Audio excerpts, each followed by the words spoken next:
We'll call this meeting to order.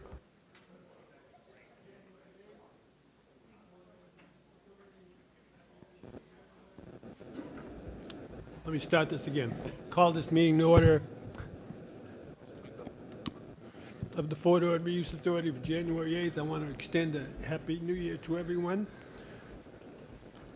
We are going to, the closed session is an information item only, and as a result of this agenda and the little bit of time restraints we have, I'd like to have a motion to put the closed session at the end of the agenda following items number 10.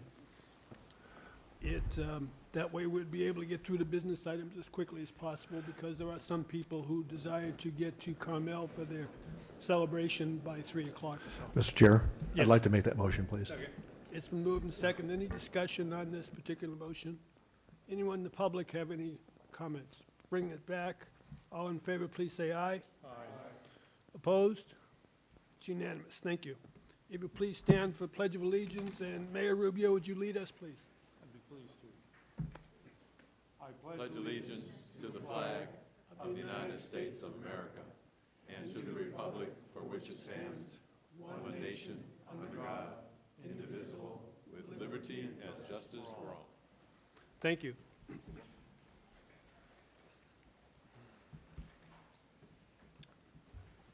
We will now have roll call, Yes. please. We will begin with voting members. County of Monterey Supervisor Jane Parker. Here. Supervisor Dave Potter. Supervisor John Phillips. City of Delray Oaks, Mayor Edlin. City of Marina, Mayor Pro Tem O'Connell. Here. Council Member Gail Morton. City of Monterey Council Member Alan Hoffa. Here. City of Seaside, Mayor Ralph Rubio. Here. Mayor Pro Tem Ian Oglesby. Here. City of Sand City, Mayor David Pendergrass. Here. City of Salinas, Mayor Joe Gunter. Here. City of Pacific Grove, Council Member Casey Lucius. Here. City of Carmel by the Sea, Council Member Victoria Beach.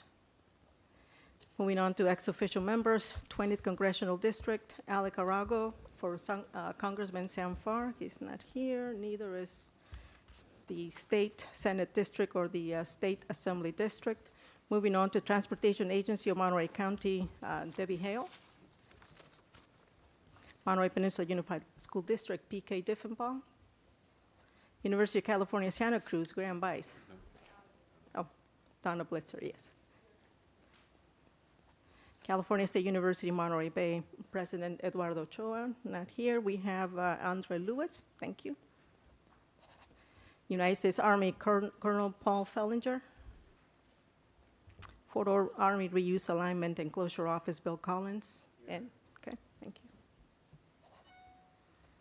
Monterey Peninsula College, Walter Tribley, thank you. Monterey Salinas Transit, Lisa Reinheimer. And Marina Coastwater District, Howard Gustafson. Okay. Chair O'Connell, you have a quorum. Thank you very much. Under acknowledgments and announcements, we need to, or I need to appoint a replacement for John Dunn as the representative of RUDG, and I'm taking this vast amount of power that I have in appointing Diana Ingersoll to that position. I think that's the only announcement that we have. We will now go to the consent agenda. Excuse my voice. Poor board member Morton had to sit and listen to this at the council meeting too. But yes. I'm trying to get rid of it. Under consent agenda, going down to 7F, the election of officers. It was a tremendous campaign, very difficult. Are there any other nominations from any board member or member of the public relating to this list of the recommendation? Any other nominations? Any other nominations? Seeing none, I'll entertain a motion to approve the entire consent agenda unless there's a member of the board that desires to pull one of those items. So moved. Second. I just had a couple of questions, if I may, quickly. Sure. On consent agenda item 7D, the Economic Development Quarterly, I just really was going to ask in the second page of that is page 10 at the top, talking about UC Santa Cruz and meeting to explore options and define paths. That said they met and had some options. I just wanted to know what those options were. And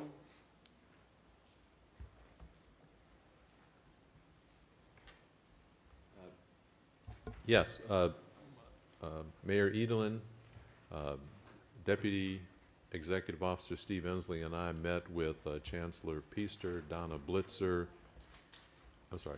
Chancellor Blumenthal. Chancellor Piester was there when I started, right? Right? That's what happens when you get over a certain age. is this one copy? Okay, I think I've been given a copy, but I think it'd just be helpful sometimes if the staff report gave us a little content, other than just summary of a meeting. If I could, Thank you. Chair, for just a minute. Sure. This was just a brief note that we had the meeting. We had not as yet, in fact, the notes from the meeting we shared with UC, they haven't gotten back to us if they agreed with the notes yet. So we didn't want to distribute until we make sure we were accurately describing those.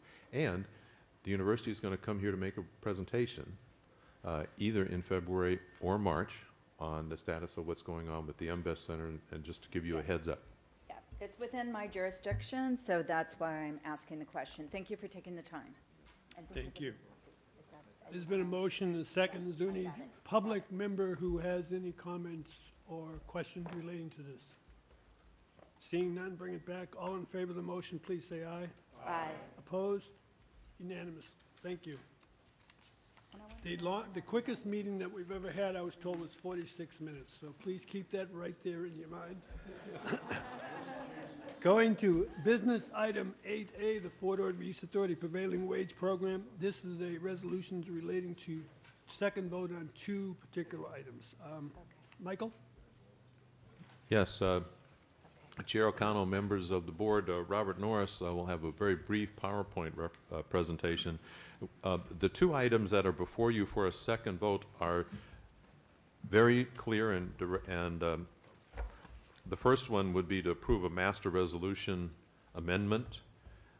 There's been a vote that failed to achieve unanimity at the last meeting, and then the second would be to forward for consideration of the Finance Committee the option A recommendation for the Fort Ord Reuse Authority to look at resourcing prevailing wage compliance. And so Robert Norris is going to put those both up on the board. Do you want to add anything, Robert? Not at this time. Wow. Okay, going to the recommendation, the first one, approving the Fort Ord Master Resolution. Is there any member of the board having any questions? Seeing none, we'll go out to the public. Any member of the public have any questions? Let's have a motion, then we'll get, it's been a motion and a second to approve the recommendation, the second vote. But is there any member of the public who has any comments?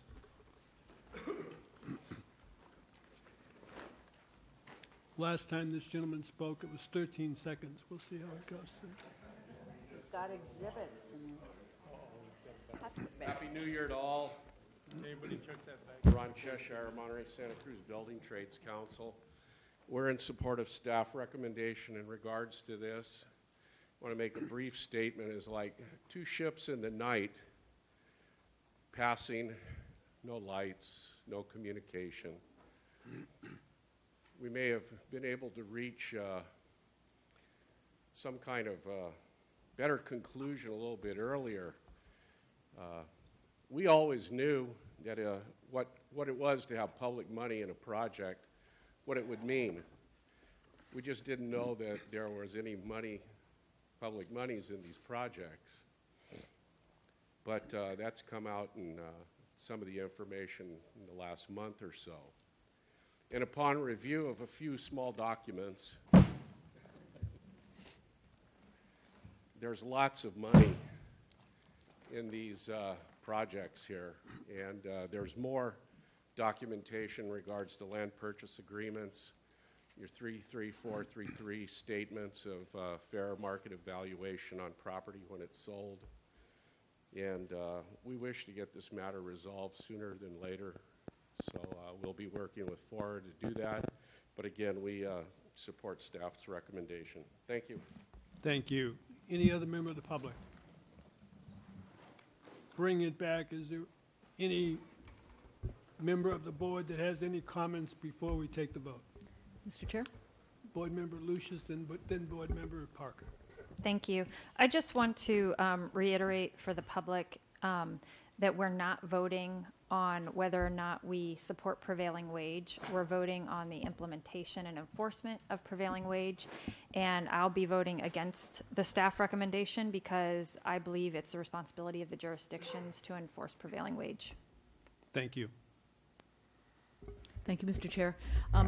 I'm fine with supporting the motion, but I'd like to request that at the next meeting, if possible, or soon, that the staff bring back some more information about how FORA would go about enforcing this. The requirement for prevailing wage. Do we have the authority to fine contractors that are not complying, or is our authority basically through the cities? What kind of actions might we require of the cities if that's the case? Just to understand really what FORA's authority is and how this is going to possibly work. That'd be great. Thank you. Okay. If we can bring that back, if both of these motions do get approved, there is a report that would be coming back to the board in February on the second vote, and we could include commentary on that question as part of that presentation. Yes. Board Member Hoffa.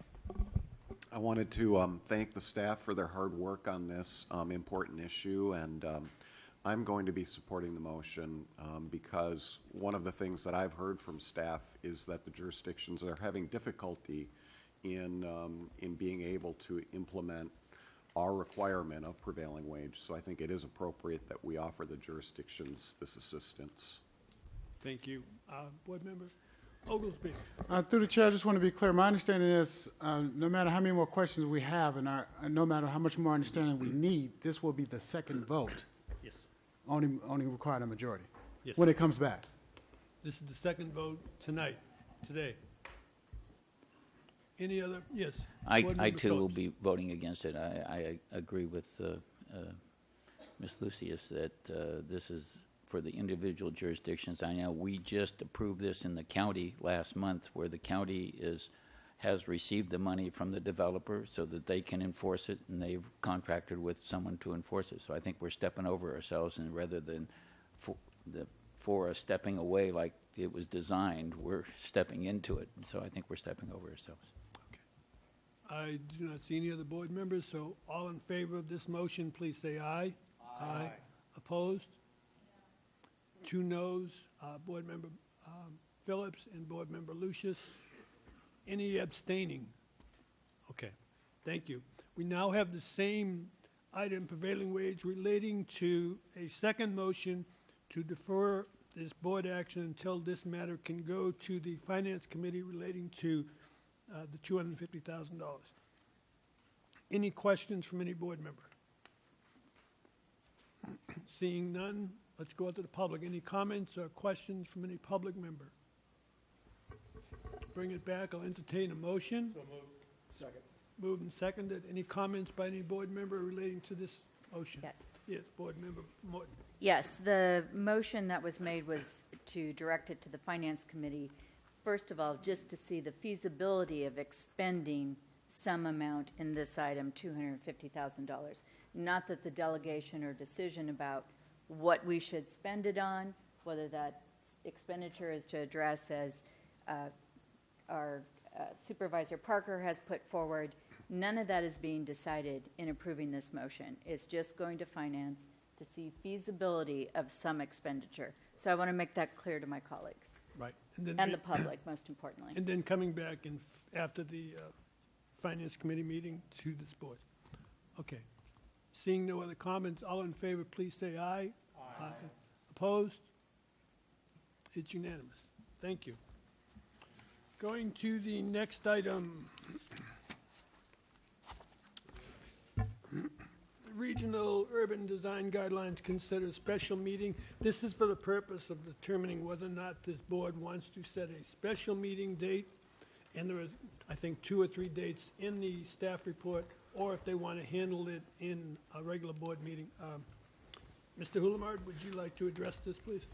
Yes, Chair O'Connell, members of the board report does give a rather detailed explanation of the efforts that this board has undertaken over the last 18 months in particular, but ever since 1997 with respect to regional urban design guidelines. Last 18 and a half months or so have been very focused with the guidance of the Regional Urban Design Guidelines Task Force and this board on implementing the requirements in the base reuse plan for these guidelines. The guidelines are very close, and the real question here is how would you like to proceed? I think Josh Metz will give you a very quick summary and then propose a couple of options on how we could proceed. Yeah, thank you. The summary that Michael provided, I think, is sufficient. We've had lots of work and lots of meetings, and the staff is recommending these 2 options for your consideration, either to receive the draft and take a first vote at the next meeting, or to schedule a second or another special board meeting on either the 5th or the 8th of February, where we could have a little more time with a single item agenda. Any questions from any board member? Thank you, Josh. Board Member Rubio, followed by Edelin and Morton. Yeah, are these the only 2 available dates? I know that Monday, February 8th is going to be problematic for the city of Seaside. We have a strategic planning session that day, and myself and Mayor Pro Tem Oglesby will be there, as well as our alternates. And since the RUDGE guidelines are very, very important to the city of Seaside, I would hate to see us get left out of that. I think Michael has a response there. You want to address that question as to these being the only dates? No, they are not the only dates. Clearly, there are more dates. We were hoping to find some relatively open dates that didn't have other meetings, so we didn't want to try to schedule it when Monterey had a council meeting or Seaside had a council meeting. We weren't aware of the special meeting in Seaside, but clearly we could do. Mainly our quest here is to find out whether you want to have a separate meeting just targeted on the idea of taking a very long, good look at the regional urban design guidelines, or take that same focused look during a board meeting. The next opportunity to do that would be February 13th. We don't have to have it immediately before or immediately after. The sooner we get it done, the better, I think. But no, the 5th and the 8th aren't the only days. Board Member Edelin? Yes, at the board meeting before last, the month before last, we received a document that was entitled Draft Regional Urban Design Guidelines. That's the document we're talking about with no changes, or have there been changes made since then? Quite a few changes have been made since then. We got a lot of direction from that board meeting from City of Seaside and Marina on some important changes. We also had another meeting of the Regional Urban Design Guidelines Task Force where further changes were made and improvements were done. So there are quite a few additions and improvements, and the interactivity, the usability of the document has also been improved quite a bit. So in fact, I think staff is putting together a website that will allow everybody access to review it, focus, draw down attention on the individual items. So that'll be available within the next 10 days. So there's quite an opportunity to fine-tune and finish this process. If it's not too difficult, could we have it highlighted, underlined, or read, the difference between the original document and what changes were made, so we can see what transition went through there? It's all going to be read. We probably could highlight areas that addressed the variety of comments that we heard. Doing the cross-out and additions is very difficult because the format for these guidelines, these architectural documents, are different than if you were just using a Microsoft Word document. So we can highlight those, I think, and we can do that as part of the presentation. That's what Josh intended to do, which is to highlight the kind of comments we've received over time about the draft document and how we've taken those comments, implemented them within the document so that each member of the board understands what the end product is and what the board will be using in the future to measure compliance with this part of the base reuse plan. I think it's Board Member Morton and Board Member Hoffa. Yes, I think this matter is of great importance not only to us as a board, but to the public. And to set it at its own special meeting that's noticed for the public to appear, I think we're going to have a lot of input from the public. And I think to have them sit through our additional business because they don't. Is there a question? Yeah, that's fine. Comments would come in. Oh, so okay, then I don't have one. Because my question is, does anybody agree with me? No. Okay, thank you. Sorry, folks. That's okay. Board Member Hoffa? Thank you. So, I appreciate that. Okay. Okay. We'll go out, I'll get punished for this later on somewhere. Going out to the public, is there any member of the public who has any comments or questions? Seeing none, we'll bring it back and entertain a motion relating to this, be it to do it on February 13th or to ask the staff to schedule a special board after they meet with the members. I make a motion that it be specially set at its own individual meeting and that a date other than the 8th and the 5th be selected as members of the board have articulated they cannot appear on those dates. I'll second that. Okay, Thank you. Moved and second. Any discussion or comments on the motion? Yes. Board Member Hoffa. If it's feasible from a scheduling standpoint, I think it would be beneficial to have it either in the late afternoon or early evening, because as Board Member Morton noticed, there will be, or mentioned, there will be a lot of public interest, and I think we want to have it at a time when people who are working can come and speak. Thank you. Board Member Gunter, did you still have a comment? Yes, I appreciate the fact that you don't want to have the meeting on the 5th. We have our all-county mayors meeting that day, and we're going to be discussing the TAMC tax, which may take a little longer than we normally take. So that one's in Salinas, so they may not be here at 2. Thank you. Any other comments? Yes, Board Member Lucius. I just want to note a correction for the public. I think our next meeting is actually February 12th. Thank you. Okay, seeing no other comments, all in favor of the motion, please say aye. Aye. Opposed? Unanimous. Thank you. Going to 8C, Oak Woodland Conservation Request for Proposal. This is basically discussion to send this out for request for proposal. Michael, please.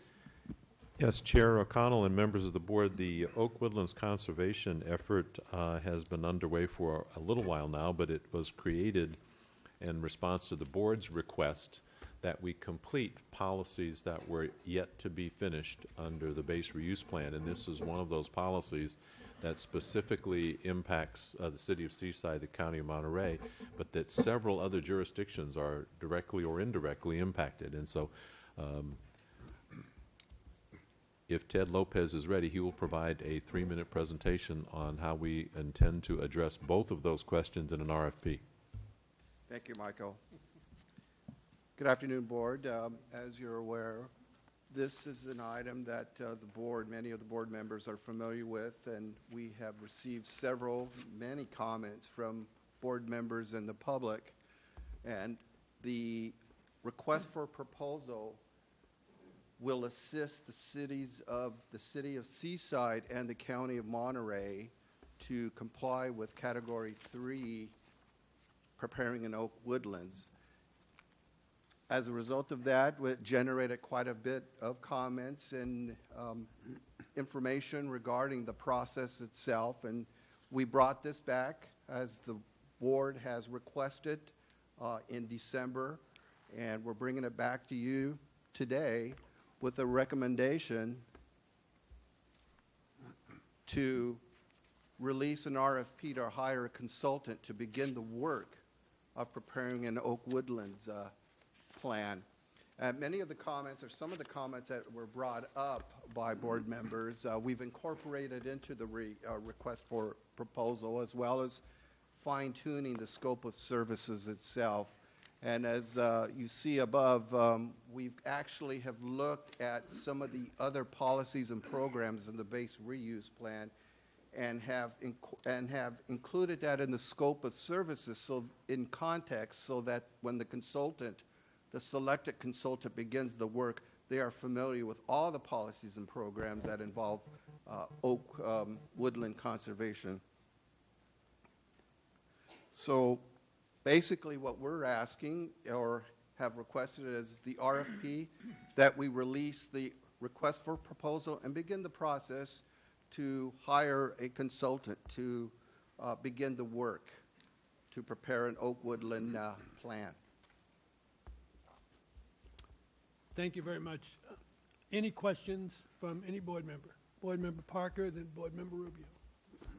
Thank you, Mr. Chair. I really appreciate the work that's gone into this and the inclusion of those other single jurisdiction responsibility policies so that the consultant really has the context. My question is whether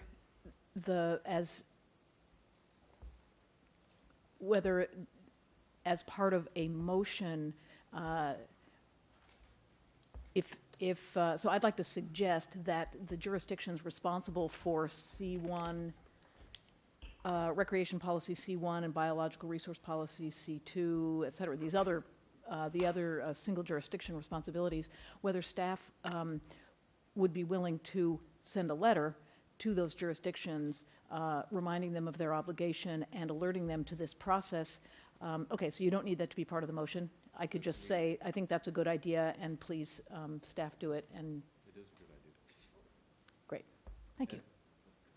If I could respond, Chair? Sure. That's already the FORA board policy, which suggests that all of the items that are yet to be completed in the base reuse plan be completed. If you'd like us to emphasize that at this point, we can do that as part of this process as well. Thank you. Board Member Rubio. Yes, thank you for the hard work on this item. When reading the purpose, I see that the folks that we're talking about, the other entities, are listed there in the purpose. But in going through the RFP, I don't see where in the deliverables it specifically calls out those meetings. In the agency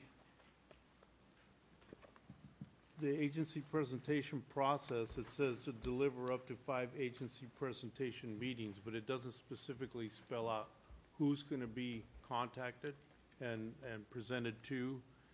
And in the public participation process, it talks about outreach, but doesn't really specifically mention the entities that we're talking about. So I'd just like to make sure that those get included by name in the deliverables so that there's no misunderstanding in our intent. Thank you. Thank you. Can that be addressed in the proposal? Yes. Yes, absolutely. Great, thank you. Thank Any you. other board members? So I just have follow-up questions. So that means that the city of Marina would be named as one of those entities in the deliverables. And then in regard to the letters, can we attach the appropriate FORA map so every jurisdiction knows what the letter is addressing, the totality of our oak woodlands responsibility, that everybody can see what's within my own jurisdiction, your jurisdiction, and what we're trying to address, not that it's just certain little polygons. I want my city to pay attention. Thank you. Great. So Absolutely. that suggestion would be done. Board Member Oglesby? Through the chair, if we're going to do that requirement, then the deliverable number will have to go up because 2 out of the 4 is already committed to other jurisdictions. Seaside has 1 to the city council, and then they have two open house presentations. So I'm saying adding Marina is fine, but we need to add more meetings, total meetings. Not just divide the 4 in half. We need to add 2 more to cover the city appropriately. 1 to the council and 1 to the public organizations. Yes. That's, if we want to be clear about what we're talking about, then that's, okay. Good, thank you. Let's go out to the public, get comments and questions, and bring it back for motion with consideration for what Board Member Rubio, Morton, and Oglesby have addressed. Is there any member of the public who has any questions or comments relating to this item? Seeing none, we'll close public comment. I will entertain a motion, and please, in the motion, realize it's given the executive officer to issue a request for proposal, and I would like you to address the comments and recommendations of Board Members Morton and Rubio and Oglesby. So moved. Second. Boy, that's a summary way of doing it. Everyone understand what they're voting on? Good, I'm glad most of us do. Okay. Any comments relating to the motion? Seeing none? All in favor, please say aye. Aye. Aye. Opposed? Unanimous. Thank you. Go to public comments on matters not on the agenda. Is there any member of the public who desires to make a comment relating to any matter within the FORA board's jurisdiction that is not on the agenda? Wow, everyone's being so nice today. All right, we'll close public comment. Let's go to the executive officer's report. Yes, Chair O'Connell, I only have one thing to highlight, and that is that we will be doing quite a bit of work over the next several months in engaging the U.S. Fish and Wildlife Service and the Department of the Interior and the California Department of Fish and Wildlife within the California Resources Agency on moving the habitat conservation along. I may call upon one or more of you to call some of your elected colleagues or appointed colleagues in state government to assist us. What we really need is the help getting the solicitors and the agency staff to sign off on what we believe is a complete document at this point. And the Habitat Conservation Plan, which we think is ready to go, just seems to be not on the top of the stack of a few of the bureaucrats. So being a bureaucrat myself, I know how that can happen, but I would like, I may call for some help. And Chair, the rest of the items in the Executive Officer's report are clear. I have nothing to add. Thank you. Is there any member of the board have any questions relating to any of the items under the executive officer's report? Seeing none, any member of the public? Closed public, we'll come back. We will now be going into closed session. We will hold closed session in this room, so members of the public, would you please vacate the premises? After closed session, we will be reporting out of closed session.